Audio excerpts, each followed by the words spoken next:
We're back with the virtual glass of wine, first of the season, and we have the pleasure to have with us Wendy Hallam Martin, editor of TV shows such as Queer as Folk, American Gods, The Tudors, and obviously The Handmaid's Tale. Well, thank you for being here with us, and cheers to everyone, and thanks everybody for attending. As usual, I'll just break the ice.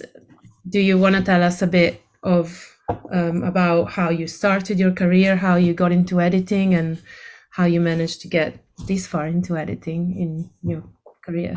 Sure. I spent most of my a good part of my childhood in England, actually.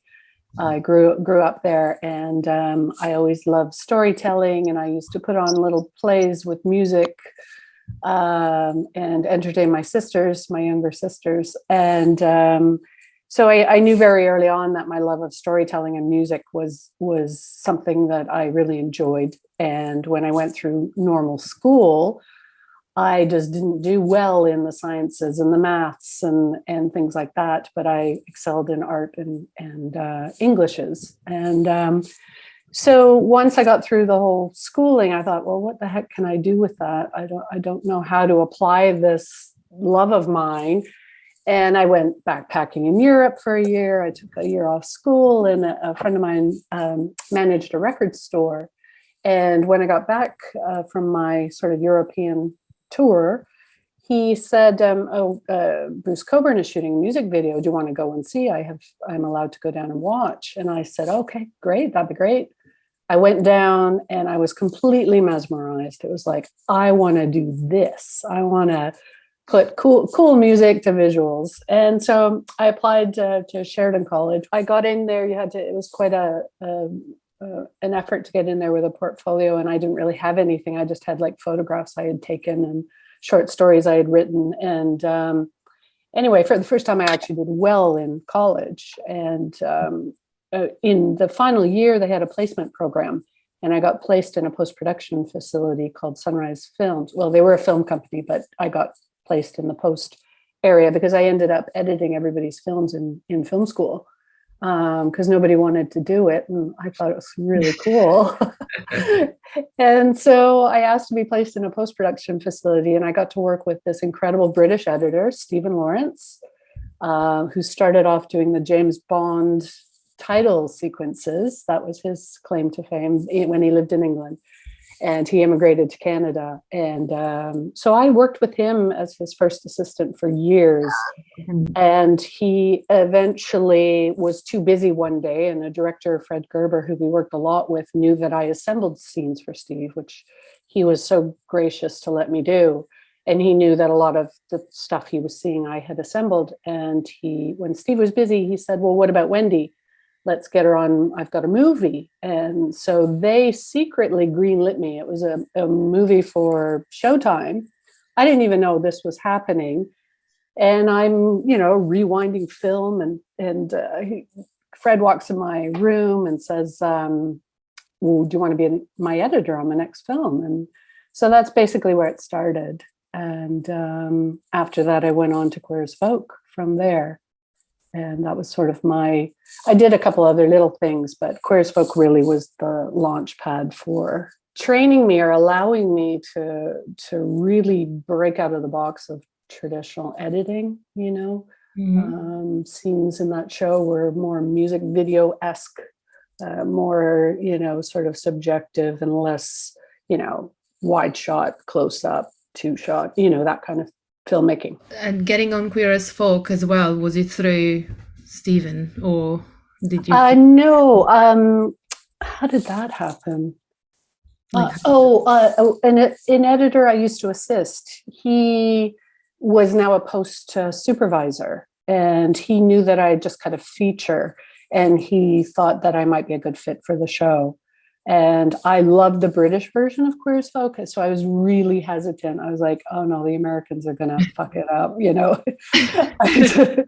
I really didn't think it was going to be good. And I got a couple of scripts, and they actually were really good. So I thought, okay, give it a go. And that was your break. It's interesting to hear how it starts, like if it's always through contacts and like the person who knows the person who knows the person. Yes, exactly. If I hadn't had that placement program, I don't know what I would have done, because I knew nobody in the business. And my father refused to pay for my education because, as he said, you're never going to get a job in the film business. And, it's quite funny, but thank goodness for the placement program. And thank goodness for nobody wanting to edit at your school. Yes. You understood there that you wanted to edit. Like what did you like? Was it just the lack of people doing it that drew you into actually editing everybody's film at school, or was there something about it? I actually didn't really realize editing was like a thing. Like I knew films got edited, but I didn't really know that someone could actually make a career as an editor. It's silly not to have known that, but I really thought everybody goes into film school, they become directors. It's not that way at all. I had to learn how to make a really good pot of coffee before I could do anything. So yeah, by cutting everybody's films, I was told by one of my profs that you actually may be quite good at this. You might have, a thing for editing. And I never really thought about it. And so in this sense, did you ever want to direct? Have you directed before at all? I've directed pickup shots, when the directors missed a bunch of stuff and I get to go to set and do that. Not on Handmaid's Tale. None of these directors ever miss anything. I've directed music videos. I have not directed like my own episode of television. I've been asked to. It's just not my thing. I'm kind of shy. I think all of us editors are sort of more liking our own little dark rooms and being behind the camera, as opposed to out there telling everybody what clearly to do. you have this music connection with your editing that starts from very way back when. So clearly so it's only fair to say that, the music in The Handmaid's Tale is like so important and insanely, I don't know, it's just great how it fits and doesn't fit, but it fits because it doesn't fit a lot of the times.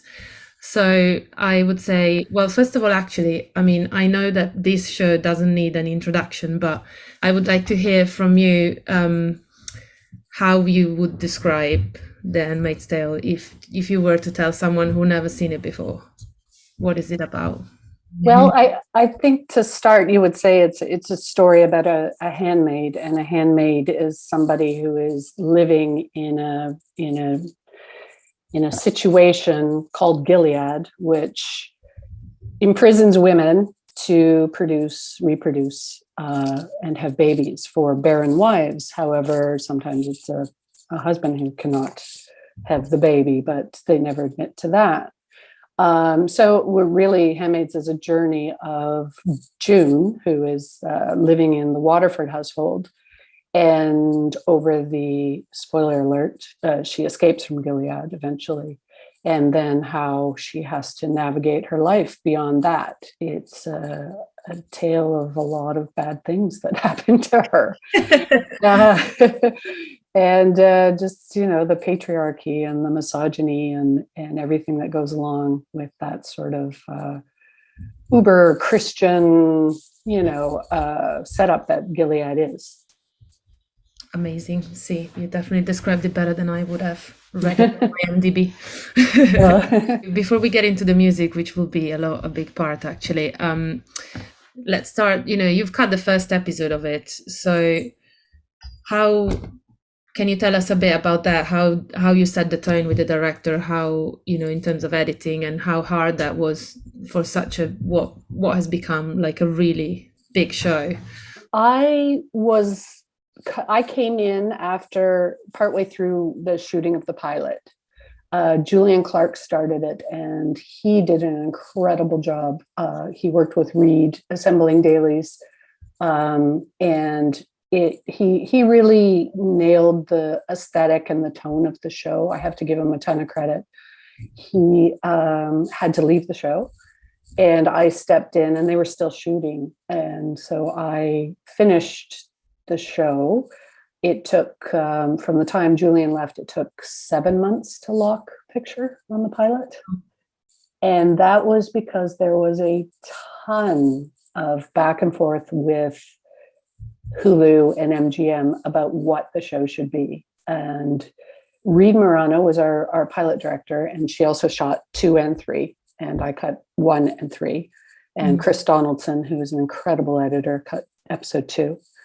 And we worked as a threesome. We really tried to make it feel like one long film, with similar aesthetic, similar cutting styles, similar music choices. So it was Reed's initial vision. She came with a vision board. She came with music. She came with storyboards. She had it all in her head about how she wanted this show to look and feel, down to the color of the red of the dresses and the teal color of the wives' dresses. She just had her finger on everything. So the reason it took so long to cut was because Reed wanted to treat it like a film and a movie and not do traditional television editing or shooting or anything. I mean, they loved it, but they thought it was too long. We hang on Lizzie's close-up too long. This was the constant note. And Reed fought back. And so like we literally for 6 months were like, okay, I'll take 2 frames off this close-up.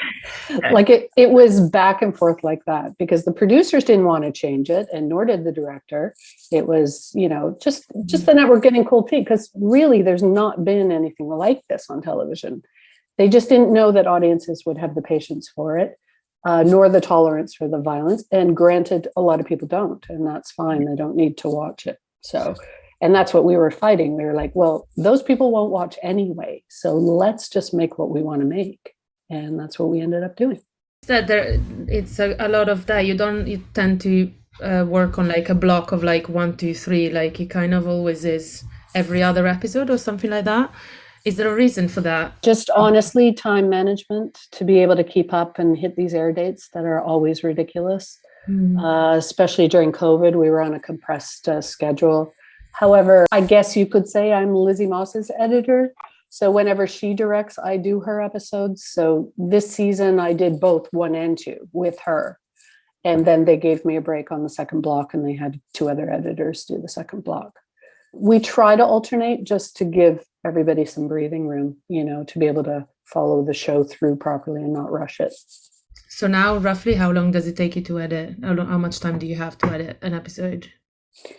They have Lizzie gets more days than anybody. So she has about 26 days to do a 1 hour. And I assemble as she shoots. So I try to keep up to camera. And then they only give me 4 days after to put it all together. And then Lizzie and I get 4 days together in the cutting room per episode. Then it goes to the producer. They get a week to go back and forth on things. And then it goes to the network and MGM. And we make them have a very short time, only 2 days to turn around. Don't think about it too much. Yeah, don't think about it too much. Exactly. Yeah. And then they get their cut. We send it back. Normally they'll only have a dribble amount of final notes. They're really super happy with the show. I mean, now that we've got the language down, it's nothing too crazy, luckily. And then it's locked, and then we go through the whole sound process and visual effects and so on. So wow. I don't know how many weeks that is, but meanwhile, I'm getting dailies on the next show coming in. So. In terms of working with Liz and not working with Liz, do you still edit episodes that she's not directing, or are you editing only her? You're editing others as well? Yes, I'm editing others. Yeah, for sure. How do you feel the difference between her obviously being the main star of the show as well when you edit with a director that isn't her? I was a little worried because sometimes actors don't make good directors. However, she was like so good at being a director. Her first episode was episode 403, and it had a huge train stunt in it. And like the entire episode, she just knew what to do. So I was worried at first, but she's just like every other director that I get to work with on Handmaids. I mean, we really have the cream of the crop as far as talent goes. And our producers are really great about giving women of color, a chance to be in the director's chair, and they do incredible work. I worked with Mike Barker a lot, who's a British director. He was our second director in after Reed Morano, and he pulled out some of the best episodes, including the one that's behind Alan there, episode 201. Yeah. And so it's great. You get a wonderful selection of directors. I've never had a bad director on Handmaids at all. It's all really cool stuff. You can tell from what comes out of it. Thanks. One of my questions actually was about those close-ups that you mentioned. 'Cause I don't know, maybe the memory tricks me, but I just really noticed it in season 4, where you really ended every single episode with her face being a bit evil and a bit what is coming next. Sorry about that. No, it's great. It becomes a question, obviously, at the beginning, so they were worried about it in the network, and then it became a bit of a signature in the end of the day. Like, how did you convince them to do that? I think it works to a certain degree. However, the editors and I have a lot of conversations about pulling back, So if you watch from season 1 to season 5, the close-ups get less because we understand what she's thinking. We don't need to go through the whole thought process with her. I think that's what it's for. We had a lot of scripts that ended, and now June is at war. So directors always shoot that close-up of June, because she's pissed off at Serena, or she's going to find Hannah, or whatever the case might be. So we caught on to that, and probably a little too late. So I think that was a writing thing, that we probably shouldn't have ended that way for like so many episodes in a row. But it just the story just progressed that way, and it felt natural at the time. So we didn't even really notice. But it's funny you picked up on that. Good eye. I thought it was actually like you kind of expect it at one point, and it becomes a bit of a thing that is like, there was like twists to each close-up, each one, because it depends what's happening next.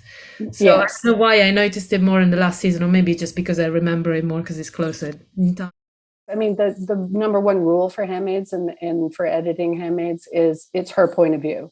So everything has to be through her point of view. And for her, like, even if people are talking, we sometimes just stay on her. Like, it's always got to be through June's eyes. So that's why the close-up is so prevalent. It becomes obviously really powerful because you just been with her. So music. Then obviously we have actually, I don't know if Alan already emailed you about the future magazine that is coming up, where you were mentioned. Well, then Handmaid's Tale is mentioned. It's in the cover of the magazine talking about Kate Bush. Yes. So that obviously is one of these sort of juxtaposition, I think is the word. Yeah. You hear a song, and I mean that one obviously just makes you cry. But then you do the opposite as well, when like in the first few episodes of season 5, now I see there is Dream, Dream, Dream, and season 4 there was Heaven is a Place on Earth, and like where it's kind of like so different that it's freaky. Like the eeriness that comes out of that is like so incredible. But the question is like, how do these choices happen? How much of it is from the script? How much comes from you, and obviously the other editors as well? How do you get to these decisions? It's interesting. Yeah, they're never in the script usually. I think the Belinda Carlisle with the drips of the Heaven is a Place on Earth was in the script. That's probably one of the only ones that was scripted, and that was only because I think it's of Matthew is in the hospital bed, and the beeps of her heart monitor is mirroring that song. So I think Bruce wrote that script so that there was, that specific song in it.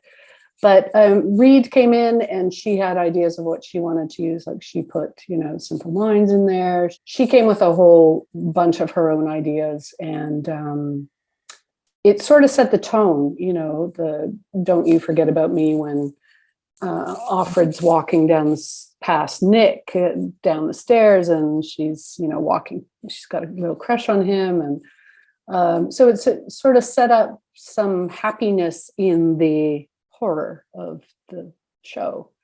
And so we all kind of bring our own ideas. I mean, our showrunner, Bruce Miller, is genius. I mean, he comes up with a lot of the music.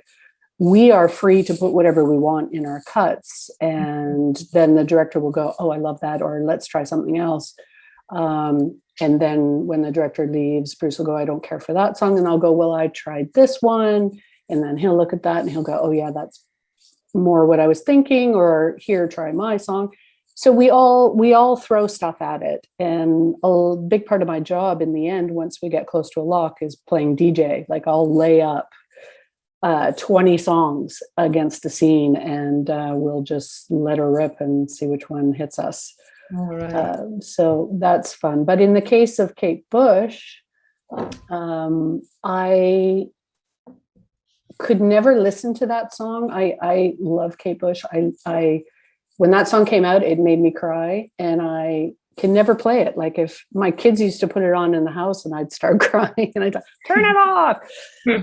And so when I hit this scene of the mock hanging of the handmaids, I thought, I need a song in there that's just going to reflect what women go through. And that song came to mind. Bruce had mentioned the song already, and he said, if you ever find over the 5 seasons, you can use it.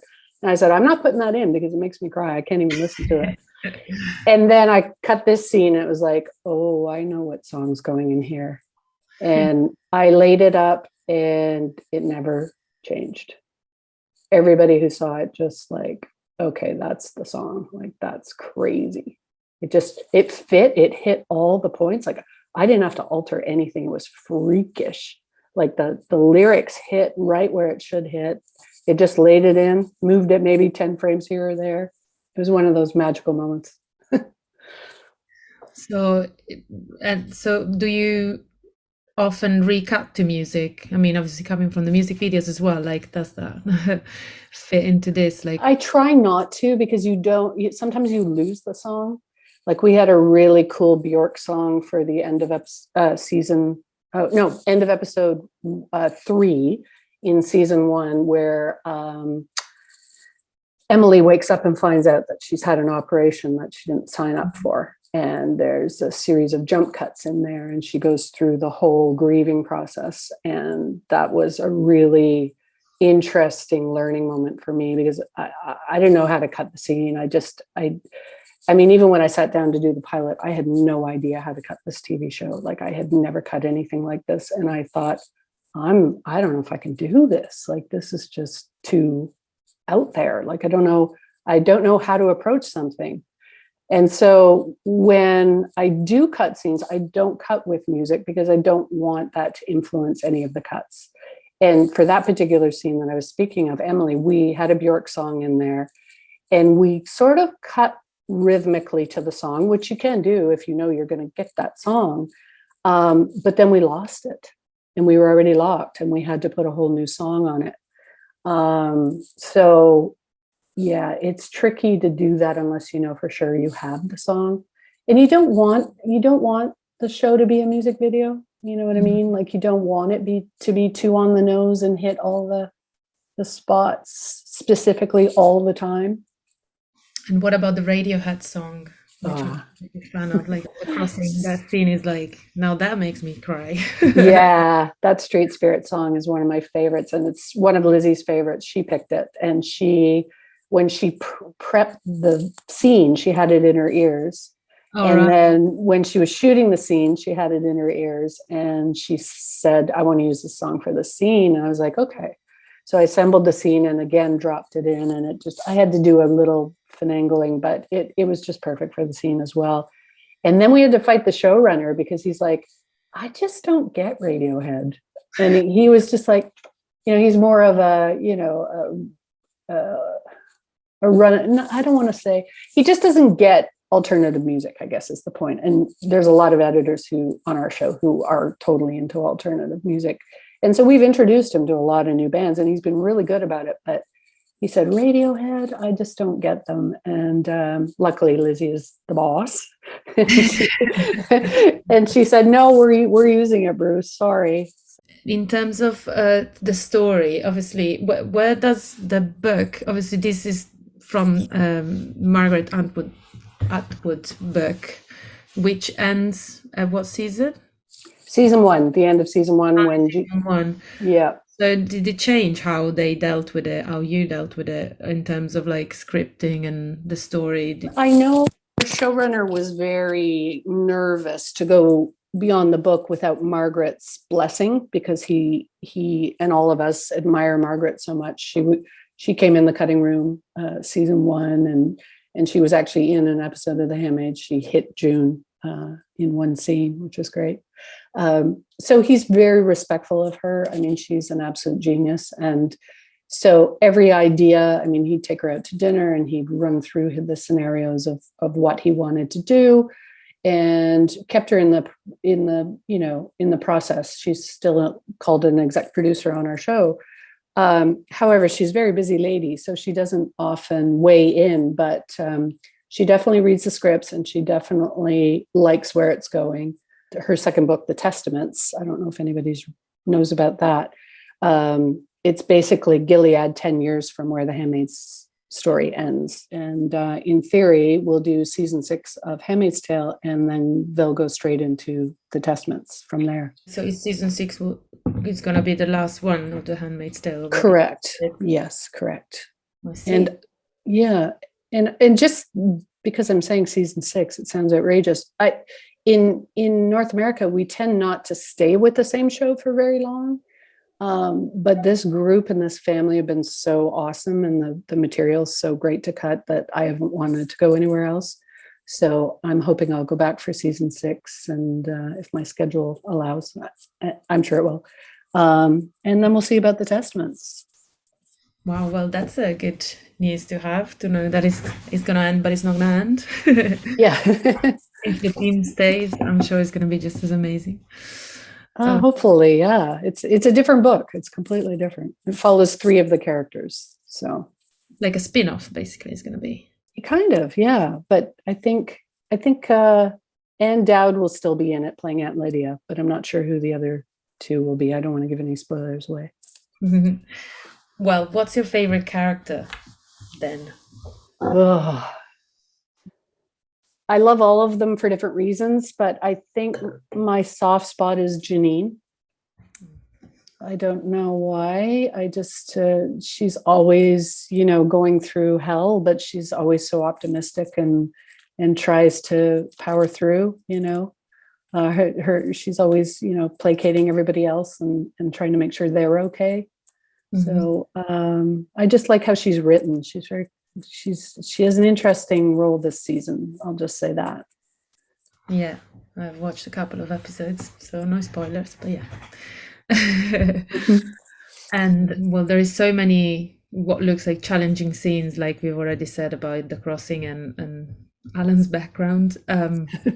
New title for that episode now. What was your a scene that just came to you like naturally, and what was one that you just like hated by the end of it? Well, the one that came naturally, surprisingly, because I had more footage for it than any other scene, was Alan's background. The beginning of season 2. It was directed by Mike Barker. It had lots of extras. It had a ton of VFX because we doubled that baseball diamond for Fenway Park. So there was tons of green screen and things going on in the background.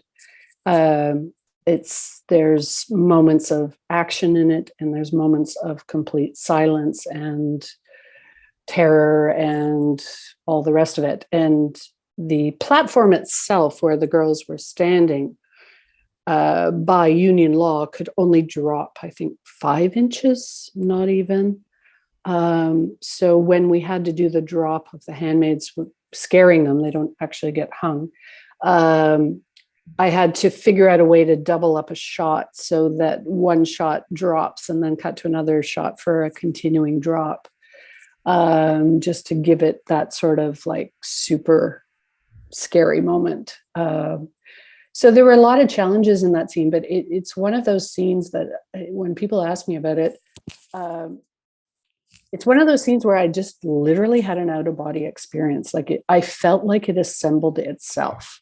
Like I was just in it. I found myself having to remind myself to breathe a lot as I was cutting it.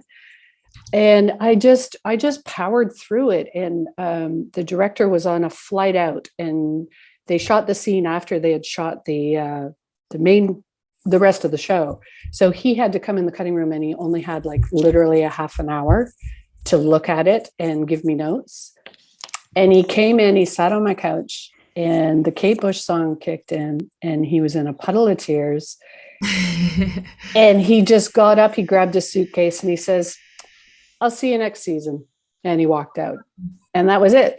So it was one of those scenes that just kind of literally went together without a lot of fuss. So as big as it is, I think it's 10 minutes long, that whole thing.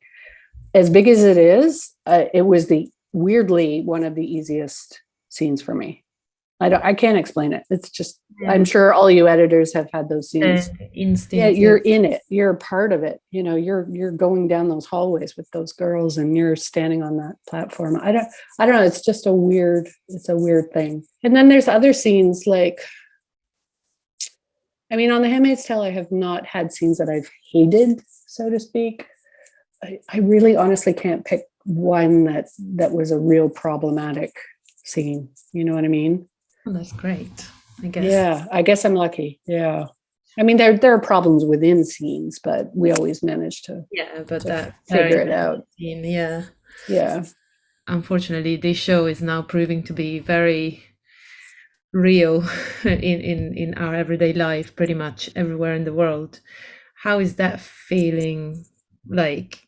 Does it make you want to do more, or does it make you want to do less? Because every time you do it, it feels like you make it happen somehow, then it happens, and it feels like, how's the feeling in the room with everyone? I mean, we are uber proud of the show. We're really sort of, thrilled that our Handmaid's costume has become sort of the symbol for women's rights. And, you see them during protests and on Capitol Hill, and it's really, we're really proud of that. However, you're right. I mean, it's one step forward and two steps backwards, it seems. I just hope and pray that Donald Trump goes away. I mean, he really has been the catalyst and has been the cause of a lot of this.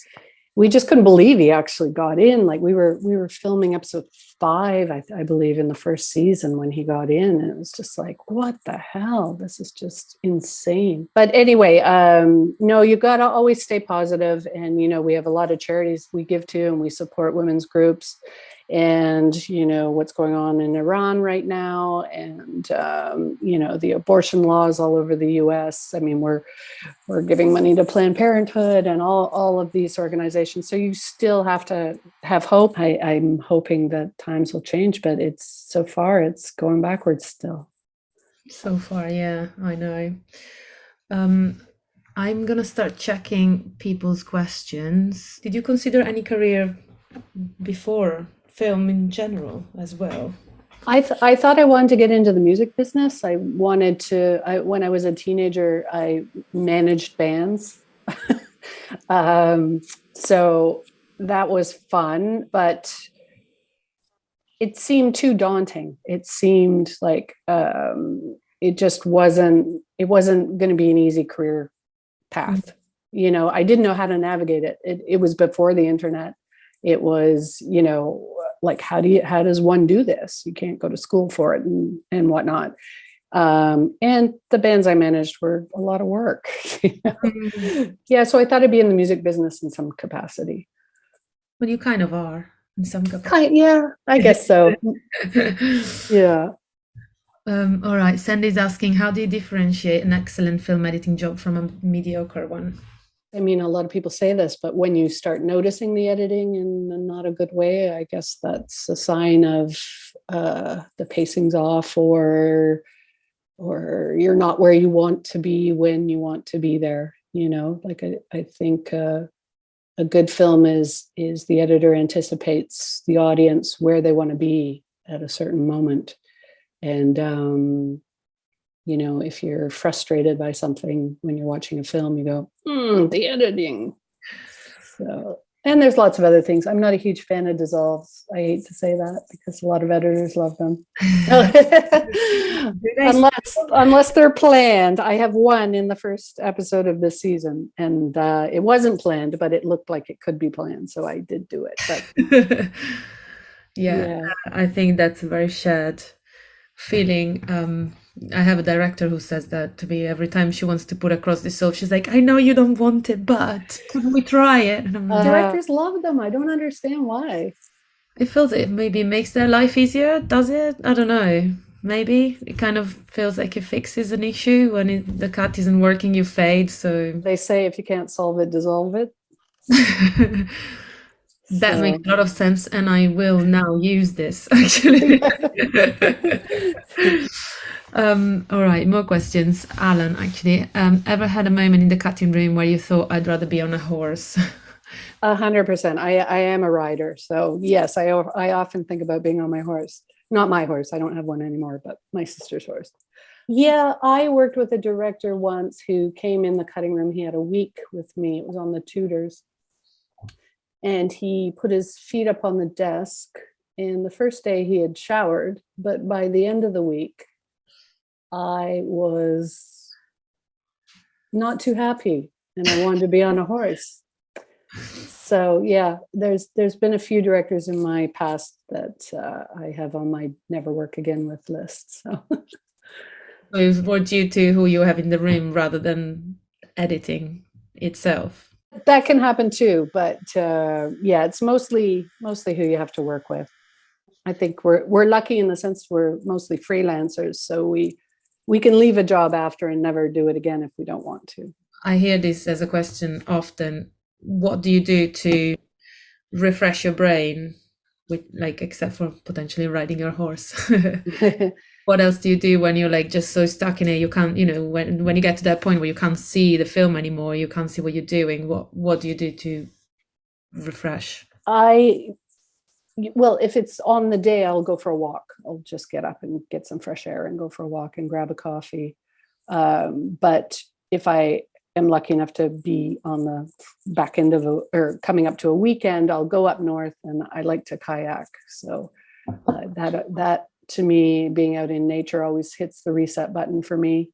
And then I come back Monday morning, I'm like, what was I worried about? Yeah, it's funny when you get those brain blocks, and sometimes you can fix it and sometimes you can't. And then you've got to sort of suggest alternatives like, well, maybe we cut this back half of the scene, or cut the scene altogether, or pick up a shot, or, Do you have a go-to person that might not be in the film business, even your best friend or your partner or whatever, that you show something to when you're like, I need someone else to see this? What am I doing? On Handmaids, I mean, the beauty of it before COVID was that we'd sit in each other's rooms and screen each other's episodes and discuss and give each other notes. So that was hugely beneficial. We're not, precious about our own work, and we're very honest with each other. And that always helps solve stuff, because a fresh eye from another editor is really helpful. If I tell my husband, oh, I've got this scene, he'd be, yeah. he just wouldn't understand what I'm trying to say, probably, as far as how to fix something, As an editor, you see so through the edit that sometimes an eye that isn't an editor or isn't in the film industry, they'll be like, oh, I didn't understand that part of the story. And it's like, it's so obvious, but it's like, it's not if they don't get it. You know what I mean? Totally. Well, our security is so high, we're not allowed to bring stuff out or in, and so I can't show it to anybody anyway. Of course, yeah, you're right. Yeah. How long would you say the opportunity comes? Well, they're just asking how basically to move, to work in TV shows and movies. If I get it right, how to go from assistant to editing. Do you have any advice on how to get into more drama-based stuff, basically? I think you need to align yourself with an editor who's generous enough to allow you to take scenes and cut them and give you feedback on them. I know a lot of editors are so busy nowadays, and it's really hard to take the time to do that. But I think it's so important to give back, because we were all, I was an assistant at one point, and I think it's really important to bring assistants up through the ranks, because I'm not always going to be there, and we need, fresh blood in there, obviously. So if you can assemble anything and get feedback from an editor, I think that's really important. I also think it's an editor's duty to bring assistants up to the point where they are good enough to edit something, and then when something comes up, to recommend them and mentor them through it if need be. I've had 4 or 5 assistants now that have assisted me and are now editing. I think it's an editor's duty to help train them. So following that, someone is asking, what is the work and responsibility of an assistant or a junior editor in a series like this? That's a good question. We have 2 first assistants, a second assistant, and a VFX editor assistant. And so basically the second assistant's job is to collect the dailies that are shot from the day before. They're all now digital, and you just plug it into your computer and organize the bins. If you want to start off, I would suggest doing Avid courses and any courses you can do, shadowing second assistants to see how it all works. So their role is basically dealing with dailies. They also can get, if you need a song, they'll go seek it out for you. If you need a temp VFX, if they're good enough, sometimes you'll give them a green screen or blue screen to do. You just want to throw them a few things so they're learning and they're not bored. And then the first assistants, I get to assemble scenes sometimes if there's time for them. But basically they're feeding you whatever you need. So music, they're doing visual effects, temp visual effects, they're sorting, well, the second will sort paperwork, scripts, and continuity. Yeah, I mean, once a show gets further down the pipe, there's a whole process where the show needs to be prepped, and EDLs are created for sound editors and music and all of that. So, and then it goes to the lab and they do all their fancy stuff and color correction and all of that. And then we go to mixed playbacks. There's a lot to learn as a first. There's also a lot of technical things, like when my Avid crashes, I just shout out my door and say, Maxime, come and fix it, because I'm not technical at all. And so I appreciate technical assistance. You can cry and someone will come. Yes. Carrie's asking, how do you choose your projects? Do you take a break in between projects? Do you prefer series or movies?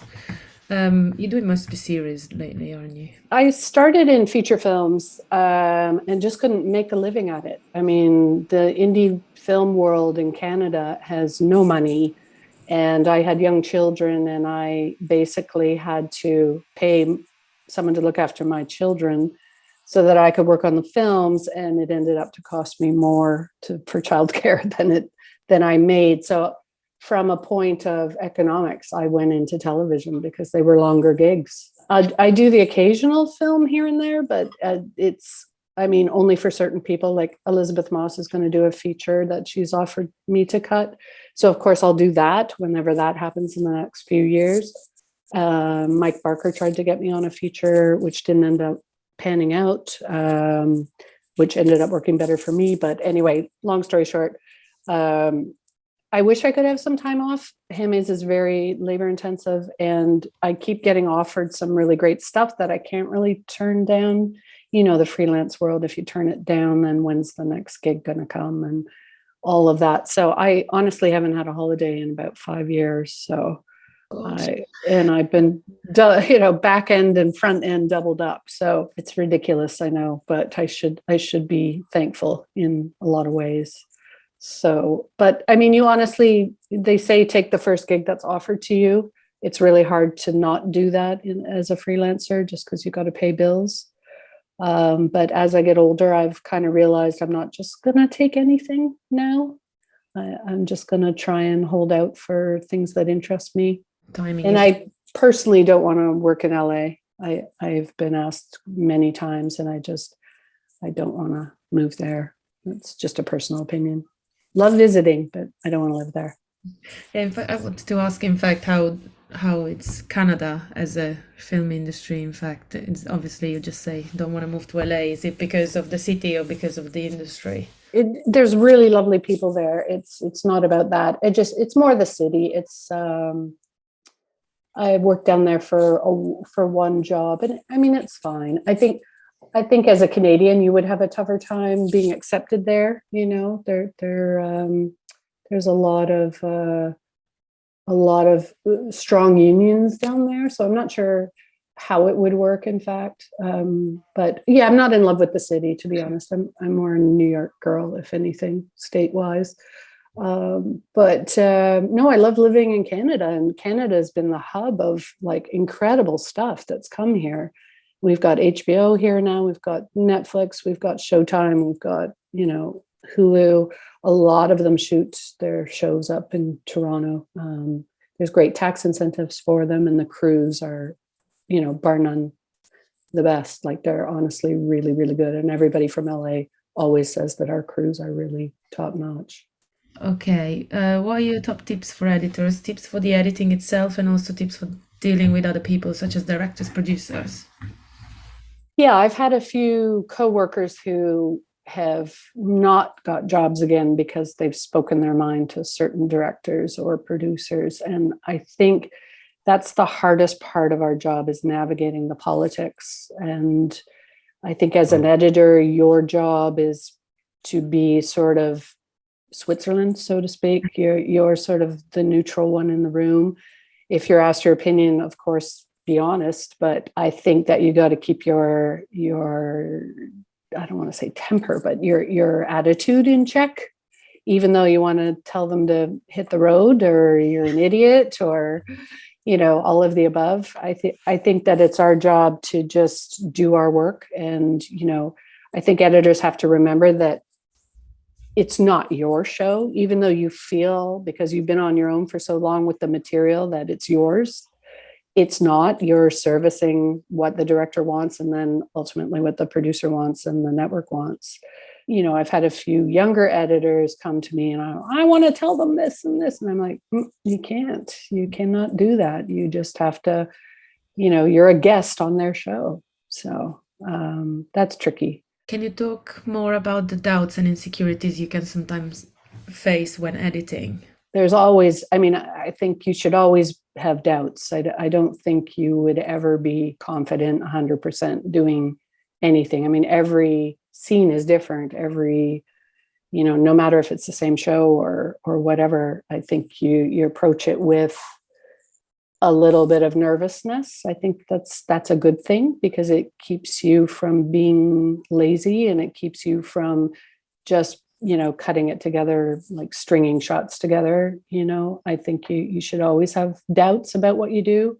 I know one editor who does like 8 versions of a scene, and I can't do that. I'll have doubts about what I did and then leave it overnight and then come back and look at it and alter it and go, oh, okay. And then I feel very confident with the one version I'm delivering. So I get to a point where I don't have doubts about it anymore. Yeah, I think it's a good thing. I think it's a really good thing to challenge yourself and question, is that the best, way to go about it? Should I start on, a small detail and then reveal where we are? How can I mix this up? How can I feel my way through it, through the character, go through those steps of questioning everything. How is she feeling about this? Who has the power in the scene? Why am I going to stay on this person and not cut to that person? You should question yourself every time you put something together. I find there's sometimes, there's like the version that kind of is through the script, the more like classical edit, but then you're like, okay, but I had this great idea, which might be a bit weird or whatever. What do you show first? Do you show the like kind of basic editing and then you go like, oh, by the way, I had this idea? Or do you go like full house and then say, I have this saved here, but look at this idea? That's so funny you said that. There was a scene last season where June is in the courtroom and she's finally able to tell her story. And it's a one shot and it pushes in on June. And it's 7 minutes of her telling her story. However, Lizzie shot all the coverage. Like there's reactions, there's the judge, although she's not really a judge. And so when I got the footage, I thought, oh, I really want to just use the one shot. And because it's very Handmaid, it's very on show. And then I thought, I got scared and I was like, oh, she shot the coverage, I should cut it. So I cut the coverage. And I also did a version with just the one shot, but I was too nervous because I didn't know her well enough then to put in just the one shot. And so I sent off my assembly and she called me and she goes, oh, I'm super happy with everything. And then we started talking about specifics. And then she goes, the courtroom scene? And I said, yeah. And she goes, I was thinking that we would use just the one shot. And I said, I knew it. I should have put it in. I have that. And so we were on Zoom and in Clearview and I showed her and she's like, that's it. Got to do that. So then I learned, okay, well, maybe I'll go with my gut. So this season, at the end of episode 2, do you have the show in Britain yet? Or is it aired yet? I don't know. Yeah, because I watch it. Okay. So I'm watching side stuff. Yeah. Okay. So there's a sequence where we're intercutting. It's no spoiler. Fred died in last season, so it's the funeral, and it's intercut with the ballet. And Hannah shows up in the footage, and we were not supposed to see Hannah until June did at the very end. But I was like, you go through all this ballet, you go through the funeral, and I was like, Hannah should be up. I'm not explaining it properly. I think it's more powerful if the audience is ahead of June for once. Yeah. And so I assembled it that way. And Lizzie came in the cutting room. She's like, oh, that's not really how it's scripted. And I said, I know, but I want to do it this way because, and I explained what I just explained to you guys. And she was like, okay, but I think they're going to ask us to change it. And I'm like, that's fine. I have a version, blah, blah, blah. So anyway, she left it because she really liked it. And then the producer saw it and he said, oh, I think the network's going to have us, put it the way it was scripted. And I was like, okay, that's fine. He said, but let's leave it and send it to them. And then they liked it as well. So I was like, it kind of gave me confidence. Okay, maybe I can do this. Maybe, the writers always say that the editor is the last writer. There's this saying, and I don't know, you've probably heard it, but it's like the story is born in the writing room, it dies on the floor, and it's reborn in the editing suite. So, it gave me confidence after last season where I didn't put in what I wanted to. Yeah, so we should trust our guts a bit more. Yeah, trust your gut, but also like keep a version of what everybody's expecting so that they don't have you sit there and recut it while they're sitting there. Sorry, my dog's panting in the background here. Is it okay to keep you a bit longer? Because I know of course, because there's a lot of questions.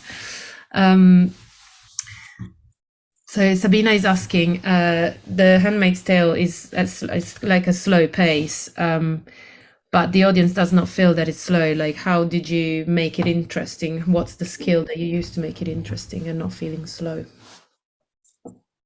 I think the story does that for us. Like, I think the script and the story makes it interesting.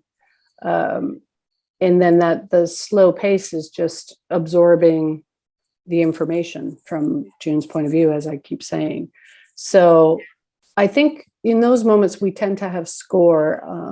Adam, our composer, is just genius at that. So I think the score really gives it support and gives it some movement, even though it's still. I mean, I think people are just so sucked into the story that at that point that they're not even really experiencing anything other than hopefully what June's feeling, I think this can be in the, like, politically speaking in this one, but during editing, how do you stop to impose your idea or perception? I'm not sure she means with the director or in terms of like how you're cutting something. So obviously here is June's point of view, but in other jobs maybe there's some more of a your point of view that can come out of it. And I mean, I think it's kind of what I was saying earlier. You got to trust your gut. You know, you got to really hone into wherever you feel as a viewer you want to be and seeing what you want to see at what point. And, you know, there's definitely a musical rhythm to cutting. So like, you know, when you end a scene, you kind of like, you know, you see, I'm sure you've had this happen as an editor, you're sitting on the couch trying to figure out where to get out of something and you both snap your fingers, the director and you at the same time. There's a natural end to things, you know, and you can feel when they're dragged on a little too long. Although, you know, we've been criticized on Handmaids for it going on a little too long. But I also think that's, you know, mood dependent. You know, when you rush home from work and you watch a show, especially nowadays, you want it to move, and sometimes you just are not in the mood for it and you don't have the patience for it. So you really got to get in that mindset and trust your gut that you're doing the best service to the story. They wrote their dissertation on color grading of The Handmaid's Tale. It would be nice to hear from you in the voice after, actually. Asking, was there a particular reference that inspired the grade and lighting used to define the final look? Yeah, I'm sure Reed, you know, she poster framed a bunch of old films. She, you know, leaned on a lot of different, you know, a lot of, I mean, each scene has its own reference. I mean, there's you know, the scene on the bridge this year, which is you know, an ode to Casablanca. So, you know, the farewell scene on the bridge, the lighting's very similar to the goodbye on the airplane platform, you know, on the tarmac. So, I mean, each director brings its own sort of idea of what the scene should look like. And Reed at the beginning, I mean, she took photographs. She actually took a model out, and she's a DP by trade first, a director second. So she would take lookalikes and put them in windows and light it herself and floodlight in and say, this is what I want. And we had Colin Watkinson, our DP, on our first season and second season. And I mean, he's just a genius with that stuff. So there's so many references. There aren't just one reference. However, the lenses and the lighting are sort of a rule book now. So you can alter it to a certain extent, but it all has to be in the Handmaid's world. Mm. So. Ines asks, is there any show or movie that you have seen and wished you edited? And if so, which one? Oh, lots. Yeah, I mean, I'd love to. I love the show, The White Lotus. It was a miniseries. I love Euphoria. I love Game of Thrones. I love Succession. I love a whole bunch of different shows for different reasons. But that you wish you've cut, you would. Yeah, all of those. All of those, okay. Yeah, absolutely. Yeah. I mean, every show that I love, I wish I had worked on for sure. Okay. And a movie? Show movie? I don't know if anybody remembers the movie, but Memento. Yeah. Yes. I would have killed to work on that film. I mean, it's an editor's dream, that film. Yeah. Mm. I just want to know if they assembled it in order first, and then, you know, like, how did that all go together? We need to get the editor. Is he alive? Yeah, I don't know. Apparently, there's an extra feature on that movie where they actually play it the right way. I have heard that. Yes. It's like, are you kidding? I know. It kind of defeats the purpose. There's YouTube's about Pulp Fiction like that, re-edited in order as well, and like apparently I haven't had the bother to watch it, but apparently it's boring. Yeah. Why don't we? And it's already also late. We can all open our mics, and if any of you wants to ask any question, in person by voice, they can. Hi, Wendy. My name's Ava. Hi. I was wondering because you were talking about the lack of footage in the beginning, and I was wondering if there's lack of footage, and you were talking also about how many versions you can cut of something. So if you have a lack of footage, how many versions can you actually edit? And does the lack sometimes help, or does it always hinder? I would say it hinders to have, in the sense that you can only do so many versions. So I don't know. I'm not a real version girl. Like, as I said, I kind of do maybe 2 versions and then I settle on something and move on. But yeah, when you're given not much to choose from, I think in a way it makes your job a little easier because it can only really go together a certain way. Will you ever work on something in the UK? Oh, I would love to. I absolutely would love to. I'm not sure how I could because I'm British descent, but I'm not a British citizen. So I'm not sure how that would work. But yeah, Lizzie's going over to shoot The Veil, a new series. And she threatened to get me on it, but I have no idea if that's even possible. Why not? Well, for visas purposes, you think? Yeah, I guess I'm not sure how it works. I've never looked into it, but I mean, usually the production will look into it. I mean, we have British people over here all the time doing different roles, and we love it. You guys are like genius. So yeah, Some of us. I think Canadians make it easy to have the Brits over here, and same with Americans.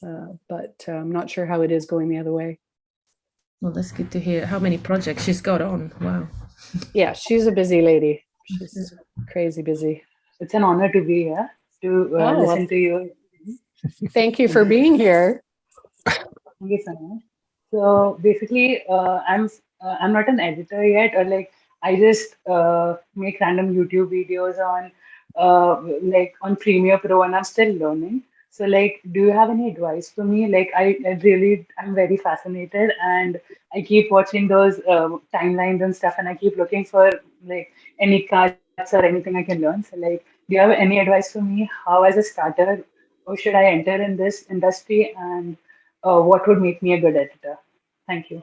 Well, I think I'm not sure. Where do you live in India? Are you close by the sort of film community? Yeah, nearby, like an hour or so. I'm in Mumbai. You're in Mumbai. Okay, cool. Well, I would say try to work in a place that they're actually doing the editing. Like, if you can get closer, I mean, it's cool that you're shooting your own stuff and editing it, but if you want to actually get a job in it, it's probably, you might have to move a little closer. But yeah, I mean, keep going with your own stuff and experiment with different editing softwares. I think would be good, and take some courses, and then maybe write to or call editors in your area and ask if you can shadow. I think shadowing is very positive for a lot of editors, because the productions don't often have money to take on trainees. So shadowing for a few weeks, and then hopefully they love you and get you aboard. So like, I was planning to attend a film school in the States, and like I am a bit fortunate enough to be able to do that. And so hence I'm in my last year of college, and I'm planning to apply this year for any schools in LA and stuff. So like, do you think that is, since because I don't have any connections or any background in film, do you think it's worth getting into a film school and moving altogether? And Yeah, that's a big move. But I mean, if you're passionate about it and you're willing to put in the hard work, and I think that's great. I think that through school you'll get lots of connections, and I think being close to a film community, there's lots of film communities that aren't necessarily big or anything. Like, there's usually collectives and things that you can get involved in, and guilds, and like the BFE, for example, whatever that equivalent is, you can join and network that way. I think is really important too. I think if we can have one final technical thing, because we had question about the software you use. Is it Avid? Yeah, Avid Media Composer. Yes. And they ask how you organize. Do you subclip, markers, color code? How do you whittle down your choices? I mean, I watch all my dailies. I read the script pages ahead of time and then watch all my dailies, even the unselects, because sometimes there's a little gem in there. So what I do is I just start with a blank timeline. I don't really color code anything. I just throw it in my timeline. And each scene I approach differently. It depends on the material. Yeah, and I tend not to look at the paperwork till after I've assembled. I don't want to be influenced by the director's favorite take, because on the floor it may read differently than it does, sitting in your timeline. So yeah, I don't really color code anything. I just sort of watch the material and grab the pieces I like. I don't use script sync. I know a lot of editors are starting to use that. I find that too labor intensive for the poor assistants. If the production is rich enough and they can hire an assistant just to do that, then fair enough. But I'd rather my assistants doing something creative. Can I just ask on the back of that? Thank you very much, by the way. It's been fascinating. Oh, thank you for So you coming. don't look at the script, you'll assemble first, but then you'll look at the script. Will you then be tempted to change it for the director's favorite or something else? Or I have been known to change it, but usually I'll just go with my gut, and then I'll check the continuity and see if there are any preferences from the director, and then I'll compare them and see what they were after, or see if there's anything, obviously, oh, that's why they picked that, or whatever. But most directors will just go with what I've picked, unless there's something very specific that they remember. And then they'll go, oh, can we look at the takes on this? And, I've swapped out takes. I'm not, how closely will you follow the script if at times it's not working in the way that they think, or you think that it should have worked? Are there times? Yes. Are there times, and will you go with, I don't think this is, could assemble it in the way, it's written, but actually it's not going to work like that. I'll do something else that I think works. Yeah, I'm a little braver now. I do tend to do that. However, on The Handmaid's Tale, I leave all the dialogue in, because our writers are they're really good, and 9 times out of 10 the lines are there for a reason, upcoming episodes or whatever. Even if I feel like it's not necessary or something, I'll leave it in, and then when we screen, I'll say, hey, what do you guys think about losing this line? Or maybe it would speed it up if we start halfway through the scene, and we don't need to know all that. We know that already. So they're really collaborative. I mean, it really is a team effort on this show. So I feel empowered to do that. But as far as the script, the actual lines, I tend to leave them all in. I mean, even though I know sometimes they're going to go eventually, but you got to give them something to comment on, to take out, or to feel like they're making a big impact. Thanks so much again. It's been terrific. Thanks. Oh, well, thank you guys for coming. That's so lovely, and thank you for having me, BFE. You guys are awesome. Can I just ask one thing? In between season 6 and Testament, where are you going for your holiday? Yeah, so I've never been to Italy, and that's my #1 bucket list. Okay. Italy is still beautiful. Like, if you don't have to live there, go on holiday. Okay, I will. I mean, I'm Italian, that's why I'm saying it. I promise. It's true. Well, I think we're gonna let you go back to work, or to have a break if you can. Yeah, thank you. It's been really lovely. You're all really super nice people. Thank you for making me feel welcome, because us editors, we don't like to chat too much about ourselves. We made you, so thank you for that. Thank you. For sharing of your knowledge. And yeah, best of luck to everybody, and cheers. Yeah. Thank you. Cheers, Wendy. Thank you very much. Thank you. Yes, thanks. Cheers. thank you so much again. Cheers. Thank you. Take good care. Bye-bye. Bye-bye. Bye.